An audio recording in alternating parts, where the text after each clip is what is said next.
नहार, जो कभी अपनी जिंदगी का मालिक था, आज बेबस है और उसकी इस हालत की जिम्मेदार है रोली। जी हाँ, वही रोली जो नहार के साथ जानवरों जैसा बर्ताव कर रही है। लेकिन रुकिए, ये सब देख रही है जूही, जिसने ठान लिया है कि नहार को रोली के चंगुल से बचाना होगा।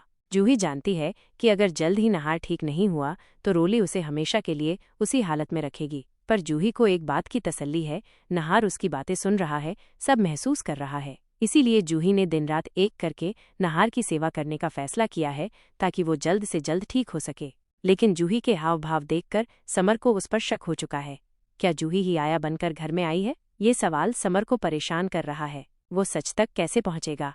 तो अब समर जानबूझकर जूही से कुछ ऐसी बातें करने वाला है जिनका जवाब सिर्फ रूही ही दे सकती है। और ऐसा ही होता है। जूही की बातों से समर उसका सच पकड़ लेता है कि वही उसकी बहन है। इस पर रूही को भी समर को सब बताना पड़ता है कि जब तक वो घर में आई तब तक बहुत देर हो चुकी थी। घरवालों ने नहार की शादी रोली से करवा दी थी, इसलिए उसे भेष बदलकर घर में आना पड़ा।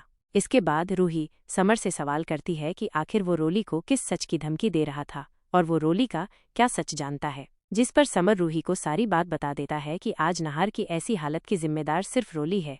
रोली ने ही उनकी गाड़ी के ब्रेक फेल किए थे, जिससे नहार की ये हालत हुई और रूही उससे दूर हो गई। और फिर जब समर ने पूरे सबूत के साथ घरवालों के सामने रोली का पर्दाफाश करने की कोशिश की तो रोली ने प्रेग्नेंट होने का नया नाटक शुरू कर दिया।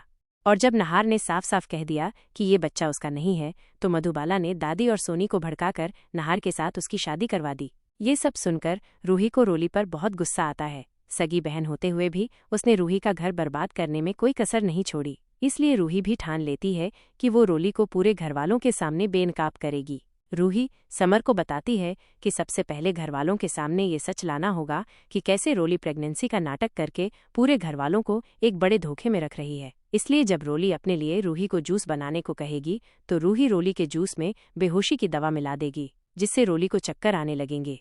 और फिर रूही घरवालों को बहकाने की कोशिश करेगी कि रोली को डॉक्टर के पास ले जाना चाहिए ताकि वो और उसका बच्चा दोनों सुरक्षित रहें, जिस पर घरवाले आसानी से उसकी बात मान लेंगे। और फिर दादी, समर और जूही तीनों मिलकर रोली को डॉक्टर के पास ले जाएंगे। सब कुछ रूही की प्लानिंग के मुताबिक ही होगा।